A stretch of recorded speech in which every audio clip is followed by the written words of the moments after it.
Everyone, what's up? Welcome back to Babylon Talmud. Today we're studying Daf Mem Zayin, Daf 47 of Masechta Pesachim.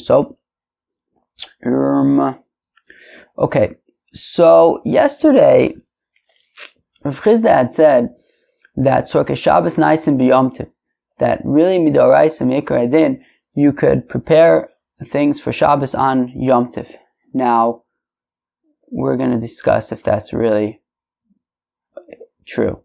In that discussion, we're going to discuss the lechem apanim, the breads that they had in the Beis Hamikdash and that they would eat every Shabbos, the Kohanim, and then the shtei lechem, which is a bread offering that would be offered on Shavuot, and then we get back at the end to, well, really for the second Amud, to the machlokas between Rabbah and Rav Chizda regarding, do you say ho'il, can you apply the concept of, well, since you could do X, Y, Z, therefore you would be allowed to do A, B, C.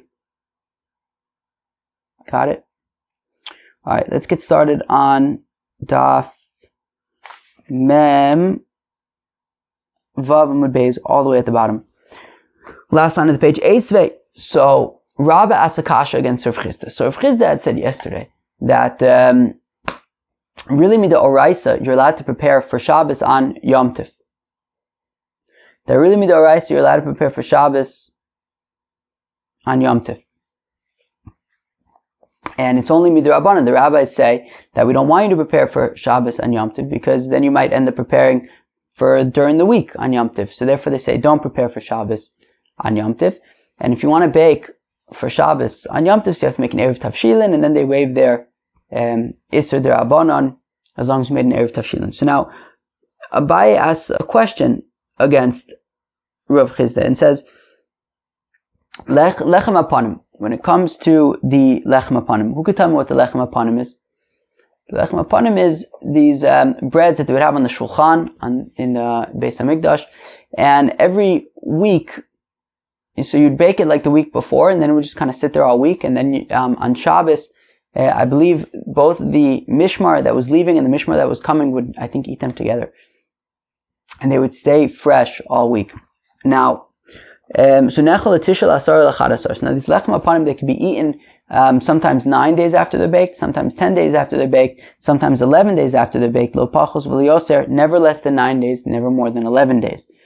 Ketzad, how do you get to 9, 10, and 11? Kedarko l'tisha. So, under normal circumstances, the lechem apanim would be eaten 9 days after it was baked. Nefa be'erev Shabbos, nechol the Shabbos l'tisha. So, on a normal week, the lechem apanim would be baked on a Friday. Now, comes the next Friday, that's already day 8, and then they would eat it the next day after that on Shabbos, which is day 9. Okay?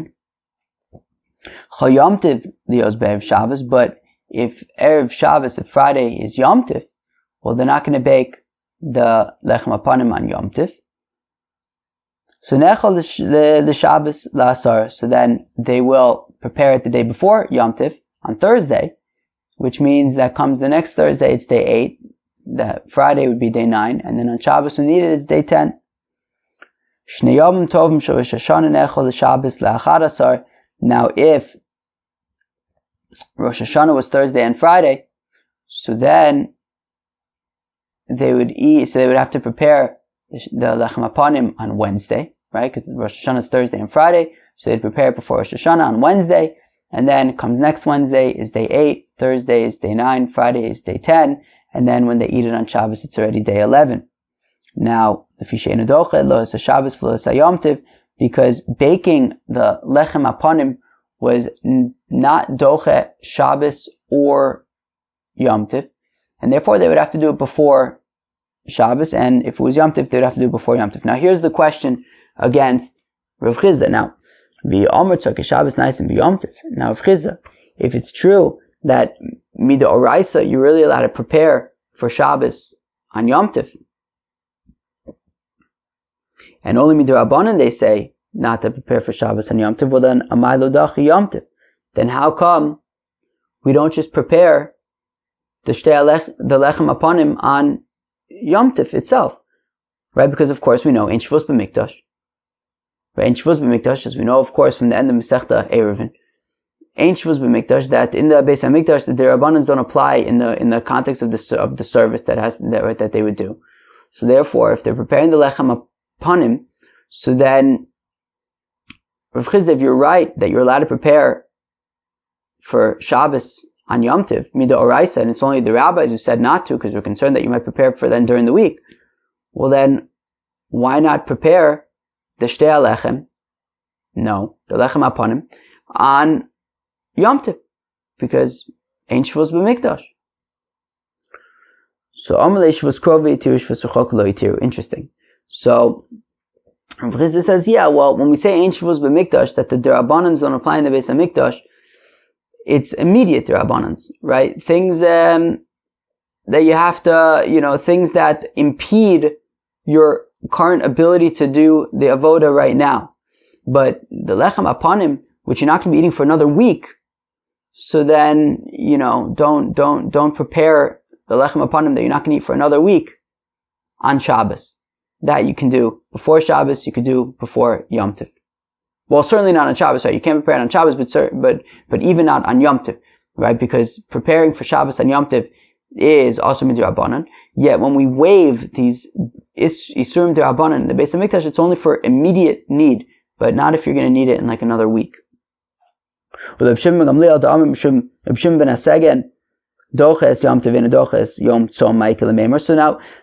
Gemara asked an interesting question now. The Gemara says, it's a very funny kind of question, but apparently Reb Shimon ben Gamliel says that you would be allowed to prepare the Lechem Apanim on Yom Tiv.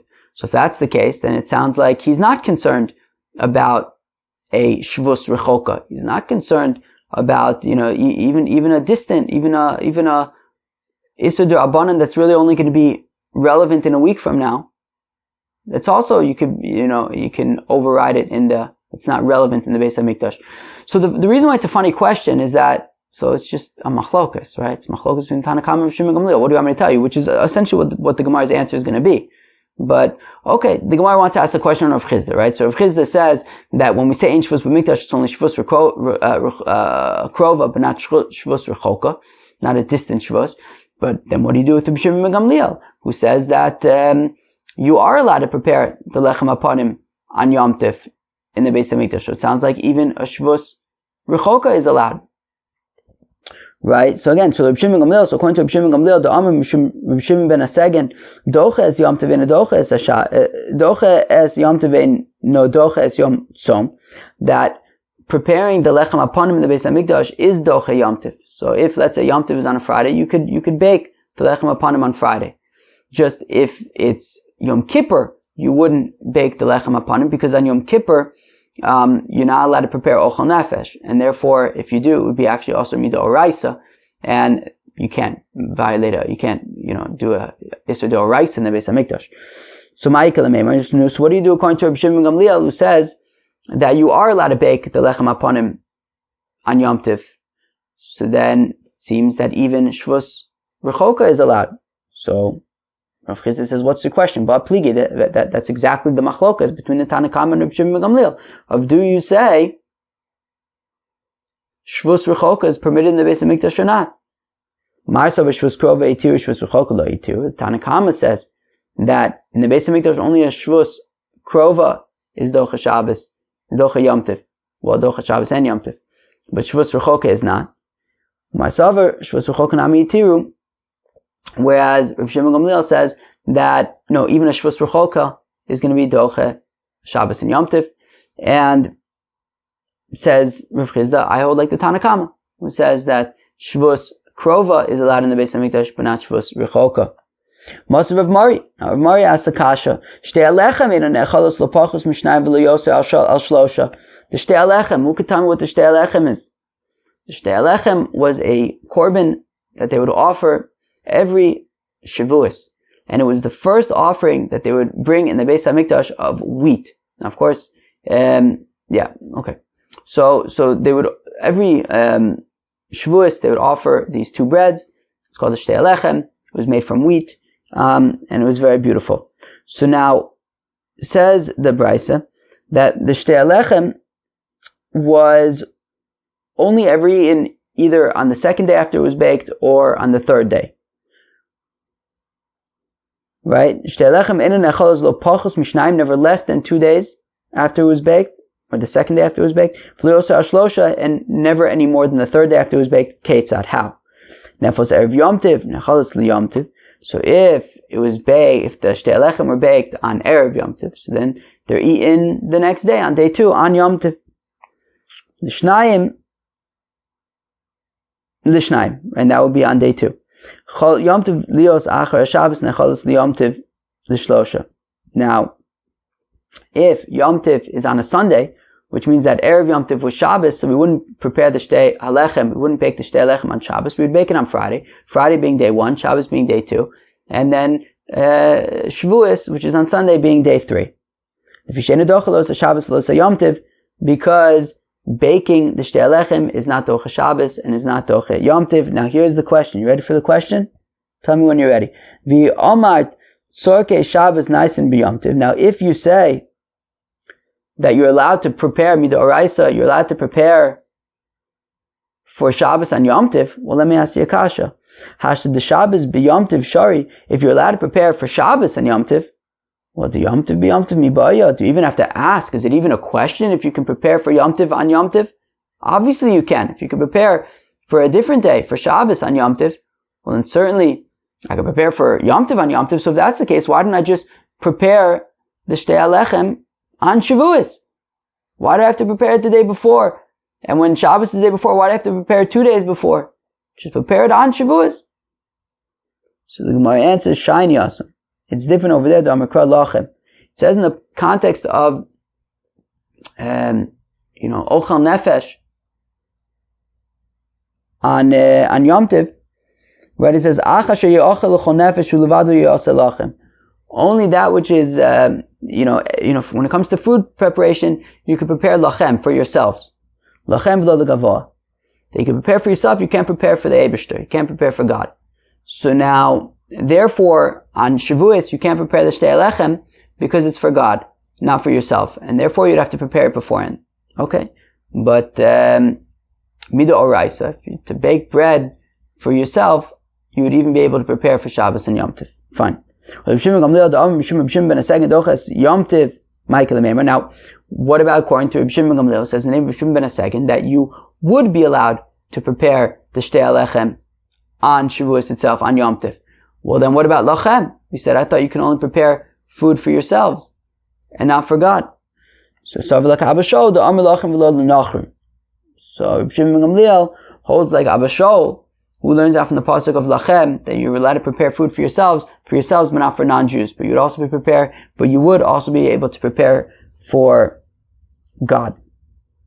Okay, so now we go back to the machlokes between Rabbah and Rav Chizda about do you say ho'il or not, right? Do you remember we had the machlokes yesterday between Rabbah and Rav Chizda. If you have a fellow and he bakes bread on Yom Tif afternoon, presumably for the rest of the week, so Rav Chizda says that we whip him because you're not allowed to do that, right? You already ate your Yom Tif Suda. You don't need this bread for Yom Tif. You're baking it for the week. So we whip you. Now, according to Rabbah, he says that, well, no, we don't whip you because theoretically, this bread that you're baking, if friends come over, you can eat it with them. So therefore, we're not going to whip you. That's what's called ho'il. Since if friends come over, you can eat it with them on Yom Tif, so we're not going to whip you. Fine. So now, Shalach le Rav Chizda le Rabbah bi'ad Rav Acha bar Rav Huna. Very interesting. So Rav Chizda sent to Rabbah, and his messenger was Rav Acha bar Rav Huna. What did he send? So Me'amin and Ho'il. So do we really say since? V'atanan. We learn in a Mishnah. Where's this Mishnah? In Makis. Oh, we're going to get to Makis one day. Makis is like all of 21 daf, or 23 daf, I think. And Lamaisa, I think I got up once to like daf, like maybe even like 21, but I don't think I ever finished Masechta Makis. I did that also with Moed Katan. Moed Katan, I mamish got up to the end, and I saved it. I figured I would save it and make a siyum, but I never did. Alright, what do you want me to tell you? Sanhedrin also, Masechta Sanhedrin. I think I've learned the entire Masechta up to the 11th parak. I think that's like up to daf 100. and there's I think but the 11, I think there's maybe 111 daf or something. Alright, what can I tell you? We learn in the Mishnah. Can you imagine? You have a yid and he can plow on Yom Tiv. Well, we're going to find out. That's going to be one of the things. But you can have a fellow who plows his one furrow in his field, and he's now on the hook for 8 separate accounts of whipping. Accounts or counts? Probably counts, right? Dennis? Fine. So, we learn in the Mishnah, you can have a fellow who plows one furrow, and he violates 8 prohibitions. How so? Well, okay, he's plowing this furrow with a ox and a donkey. You're not allowed to plow with an ox and a donkey because they plow at different speeds, and it wouldn't be very nice. It would be very frustrating for them. So, you're not allowed to do that. Vein mukdashim, and they're both hektish. And for separate reasons, you're not allowed to plow with a shore of hektish and a separate reason for a chamor of hektish. So already racked up 3 prohibitions, right? Losachush b'shor v'chamor, that's 1, and then a shore of hektish, a chamor of hektish, that's another 2. We're up to 3. V'kilayim b'kerib. This wasn't just any furrow, it was a kilayim furrow. So, great. Number 4. V'shvius, and it was also shmita. Can't plow during shmita, that's number 5. V'yomtiv, it was also yomtiv. Can't plow in yomtiv, that's number 6. V'nazir, kohen v'nazir abes atuma, and this fellow was a kohen and he was a nazir. That's 7 and 8. Oh, and well, it's 7 and 8 because this furrow was in a cemetery. Woof! Yeah. Gosh, man, this guy's in big trouble. All right, what can I tell you? V'yamin and hoil. Now, if we say hoil, Rabbah, so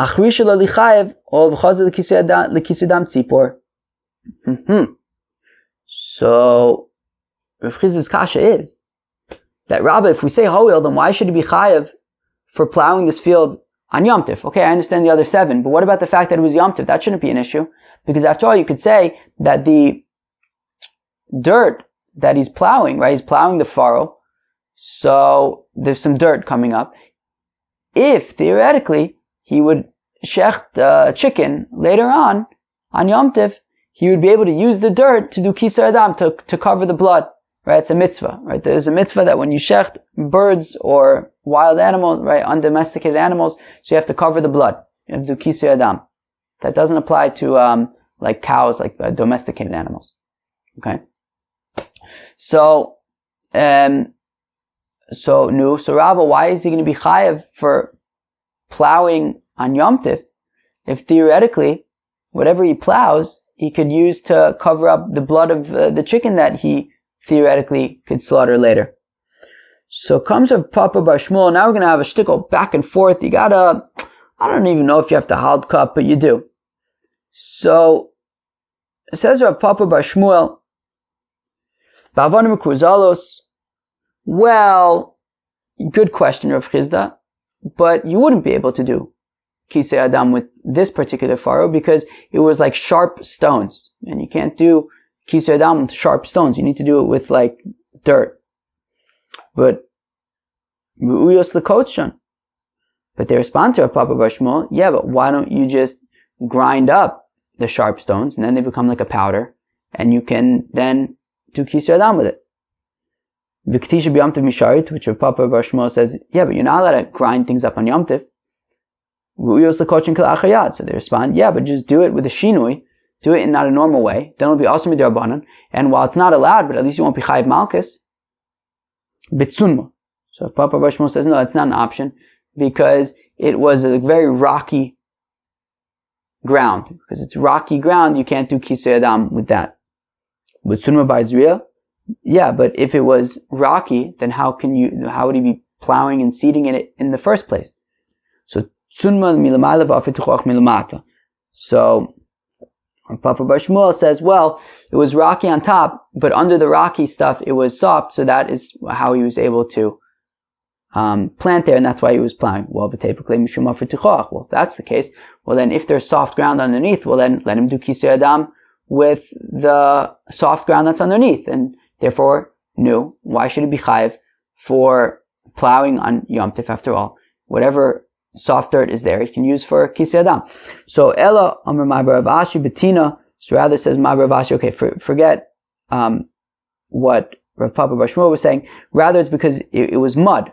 Because it was mud, you can't use it for kisei adam. But Vitina Bar Zriyahu, can you plant in mud? B'mesunta. Well, it was moist mud, and I guess you can plant in moist mud, but you can't use it for kisei adam. It would have to be like flakier kind of dirt. Okay, very good. So it sounds like we managed to save Rabbah. So according to Rabbah, you do say hoil. However, in this particular case, it was a situation where hoil wasn't relevant because you couldn't use the mud for kisei adam, but you would still be chayav for plowing on Yom Tif. Let's go weiter. Esvei Abaye. Abaye asks a kasha on Rabbah. Amavashal gid anoshe b'cholav b'Yom Tiv v'ochlo loke chomesh. Says Abaye that if you have a fellow and he cooks on Yom Tiv, or gid anoshe in milk. These are all sorts of messes of situations. How can you tie yourself up in such a bind? So somebody who cooks on Yom Tiv, okay, cooking on Yom Tiv betzim is okay, but it depends what you're cooking. So he's cooking a gid anoshe b'cholav. So of course we got two issues over here: basar b'cholav and gid anoshe. You're not allowed to eat the gid anoshe, right? That's sinew, because Yaakov, he hurt himself in the gid anoshe when he was fighting with the angel. So we don't eat gid anoshes. Ve'ochlo loka chomesh, and then he eats it. He's chayav chomesh. Loka mishum mevashel gid b'Yom Tiv v'loka mishum ochel gid. So he's chayav for cooking the gid anoshe on Yom Tiv, because you're allowed to cook things that you can eat on Yom Tiv. You're not allowed to cook things that you can't eat. You're not allowed to just cook random things like gid anoshes on Yom Tiv. So therefore you're chayav for cooking the gid anoshe on Yom Tiv. V'loka mishum ochel gid. And then when you eat the gid anoshe, you can be chayav for eating it. So that's two. V'loka mishum mevashel basar b'cholav, and you're also going to be chayav for cooking milk and meat together. V'loka mishum ochel basar b'cholav. You're also going to be chayav for eating milk and meat. Okay, that's four. V'loka mishum havara. He's also going to be chayav for kindling a fire on Yom Tif. Now, Rashi says something which is interesting, which is meaning he was kindling a fire shelo l'tzorech, right? Meaning you're allowed to kindle a fire on Yom Tif for if you need it, to cook like food that you need, but not to cook gid anoshes in milk. Now, I thought that you're not allowed to kindle a fire b'chlal on Yom Tif, and you have to use like an existing fire. I don't know the answer. Maybe Rashi disagrees. I don't know the answer. But the Gemara is certainly saying that he's going to be chayav for havara as well. Fine. Now, v'yamin and ho'il, havar lo lichayev. Now, if we say ho'il, well then you shouldn't be chayev for kindling this fire. Ho d'chazi l'tzorko.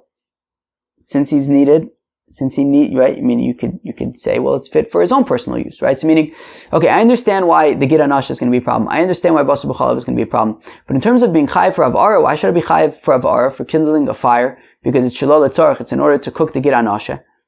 But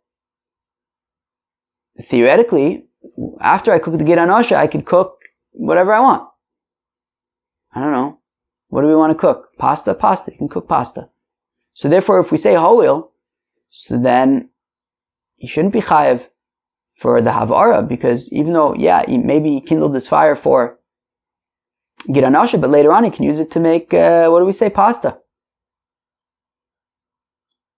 Okay, sounds good. Pasta sounds okay. When's the last time I had pasta? I can't remember. Okay.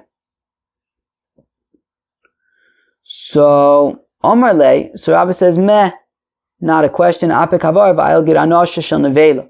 So say, okay, is the fifth thing that is chayav malchus for is not for havar, because we'll say ho'il. But swap it out for a gid anoshe that was nevela. Aha. Woo, this guy's really racking up prohibitions. So he cooked gid anoshe that was nevela in milk on Yom Tif and then ate it. Okay, but one second, Reb Chia taught that when we say that he's chayav malchus 5 times, 2 of those are eating related and 3 of them are cooking related. Now, if we're saying that it was a gid anoshe that was nevela, well then he shouldn't just be chayav twice for eating basar b'cholav and for eating gid anoshe, but he should be chayav 3 times for the eating, once for basar b'chalav, once for gidanashe, and one for the fact that he ate nevela, unslaughtered meat.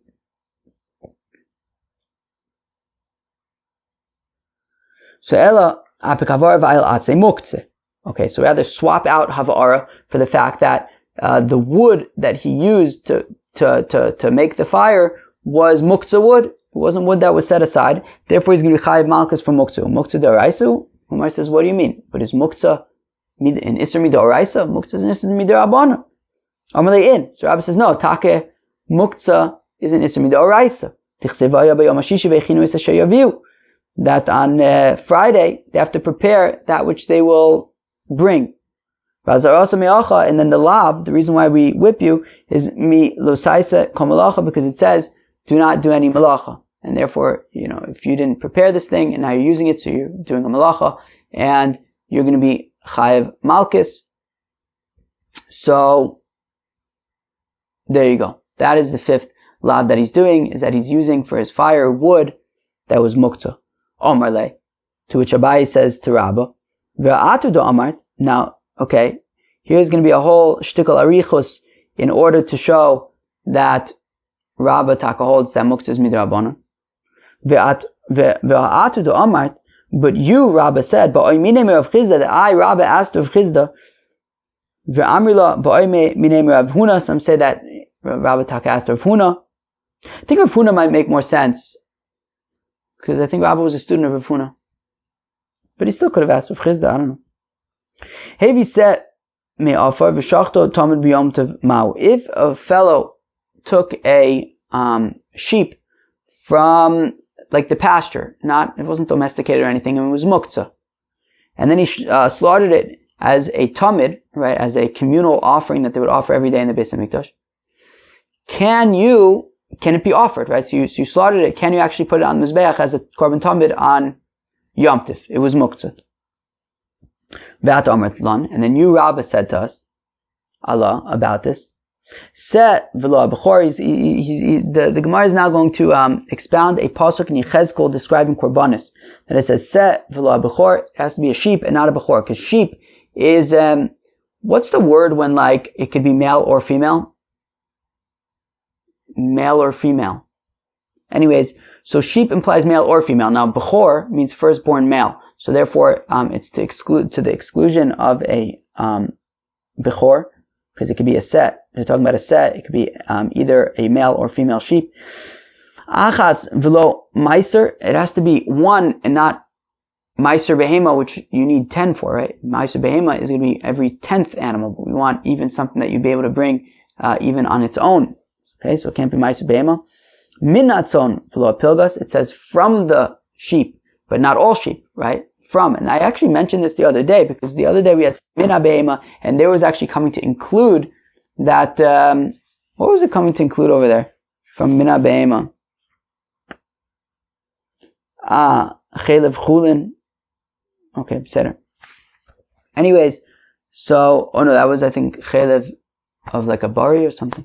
Anyways, so, Minat tzon, from the tzon, but not every kind of tzon, only a certain subset of tzon. For the pilgas, to the exclusion of a pilgas. A pilgas is a sheep that is no longer a seh, but it isn't exactly an ayil, right? It's a seh is for the first year of its life, and ayil is from month 14 and on, but then you have this middle period of month 13, which is where it's called a pilgas. Okay, so they're not talking about a pilgas. Mina Mosayim, 1 from 200. Mimoser shtemeo shenishtayu bebor, from that which was left over, or that when you have 200 left over in the pit, mikan the orla shebtela b'masayim. So Rashi points out this isn't exactly a proof, but a reference to the fact that orla and also kilei kerem are bottled b'masayim, 1 in 200. If you have 200 times the amount of orla, or also kilei kerem, it is bottled. Okay, fine. Mimashka Yisrael, minamuter Yisrael. Okay, it would have to be from wine that is permissible for to drink. So from there we see that you cannot bring libations for the mizbeach from tevel, from untithed wines. Now here we go. Is it possible that you wouldn't be allowed to bring an animal that is muktzeh, that wasn't set aside? So Omart, so Rabba, so you continued and you said, Ma tevel miyuchad she'isur gufo garam lo, well, just like tevel, when it comes to tevel, we said that you can't bring any wines from untithed wine. So, just like tevel is something, is a problem that is inherently an issue. It's tevel. It itself is no good. Av kol she'isur gufo garam lo. So we also need by korbanis that the issue should be an inherent issue with the korban itself. Yotza muktzah she'in isur gufo garam lo ela isur davar acher garam lo. So muktzah, however, would be acceptable in this context because an animal that is muktzah, that wasn't set aside, maybe it was from the pasture or something like that, there isn't anything inherently wrong with it, right? If it was like during a weekday, that would be fine. There's nothing inherently wrong with this animal. It doesn't have a mum or anything. It's just the fact that it's shabbis and it's muktzah, and therefore you can't use it. But it's not something that is inherently an issue. So that wouldn't be a problem that we can learn out from like tevel, which is an inherent issue. It's untied. You can't eat it. Now, v'i amart isur muktzah d'oraisa. Now, if you say that the isur of muktzah is midoraisa, that muktzah is midoraisa, mali isur gufu, mali isur davar acher. Well, then who cares if it's, an isur gufo or not? If it is inherently a problem, this animal, it's also midoraisa. It's muktzah. So from the fact that we're saying that muktzah is okay because it's not an inherent issue, yeah, but it's muktzah. It's also midoraisa. V'od, and more so, ha'atu de'amart, you Rabba said, chilik melachos l'Shabbos and chilik melachos l'Yom Tov. That on Shabbos you could be chayiv multiple times for melacha, but on Yom Tov you wouldn't. Wait, so one second. So just going back to the previous question. So Rabba, how can you say that muktzah is midoraisa if you yourself said, that there's no issue with, this muktzah korban on Shabbos? But what do you mean? It's muktzah. Isn't that also midoraisa? So on the one hand, you're saying that muktzah is also midoraisa, but then you're saying that this korban that's muktzah is mutter on Shabbos, but how could it be mutter? It's also midoraisa. So is it also midoraisa or not? And then question number 2, with saying that we're talking about muktzah, meaning that you have this fellow who cooked this gid anoshe in milk on Yom Tiv, and he used wood that was muktzah, and we're saying that he's chayiv malchus 5 times. Well, here's the question. I understand why you chayiv malchus because you cooked basar b'chalav. I understand why you chayiv malchus because you ate basar b'chalav. Those are separate isurim. I understand why you're going to be chayiv malchus for eating gid anoshe, because you're not allowed to eat a gid anoshe. And then, here's the thing. Then we're saying that you're also chayiv malchus because you cooked on Yom Tiv, because you're only allowed to cook on Yom Tiv things that you're allowed to eat, but you're not allowed to eat gid anoshe, so you're going to be chayiv for cooking on Yom Tiv. But also, you're going to be chayiv for the fact that it was muktzah on Yom Tiv. So you're basically getting chayiv for 2 Yom Tiv related prohibitions.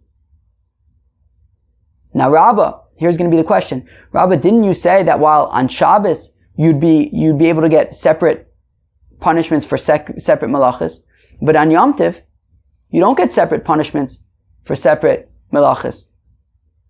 And therefore, how could you, Rabbah, be saying that 2 of these 5 lashes are going to be Yom Tiv related? One for cooking on Yom Tiv, something that you're not allowed to eat, and number 2 for the fact that it was muktzah on Yom Tiv. Right, so it says the Gemara, second wide line on Memches, V'od, and more so, ha'atu da'amart, you said, chilik melachos l'Shabbos and chilik melachos l'Yom Tov. That while on Shabbos you could be chayiv for multiple melachas, but on Yom Tov you only get, even if you do multiple melachas, you're only going to be chayiv for them once. So, ela apik avar v'ayla atzei asherah. Okay, so rather, swap out havara, you're not chayiv malchus for havara, you're chayiv malchus for asherah. For the fact that the wood that you used was asherah wood, avodah zarah wood, and therefore you're going to be chayiv malchus for that. And the pasuk says,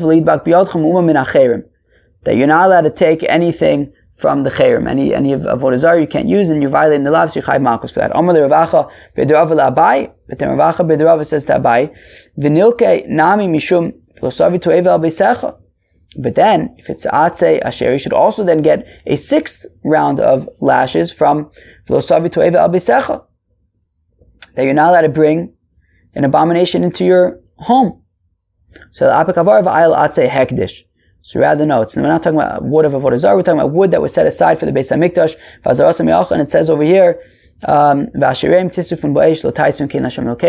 you have to burn their avodah zarah trees, but don't do this to Hashem your God, i.e. don't burn avodah zarah, don't burn wood of hektish, and you burn wood of hektish, therefore you're chayav malchus.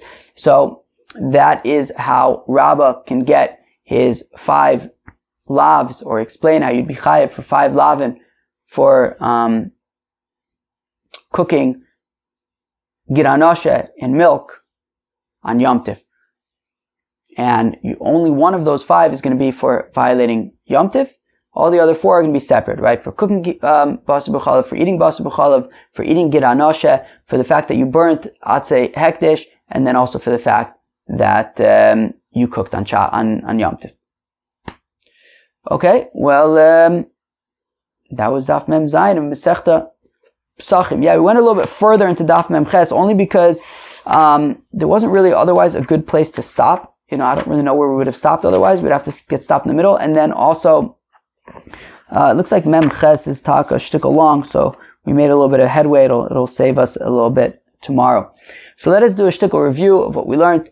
So at the beginning, we learned about, so really, the whole daf was based on discussing things that we got to at the end of the daf yesterday. Number 1 being Tzorkei Shabbos Nasin B'Yom Tiv, and number 2 being whether we see this concept of Hoil. So first we asked the kasha on Rav Chizda, who said that Tzorkei Shabbos Midoraisa are allowed to be done on Yom Tiv.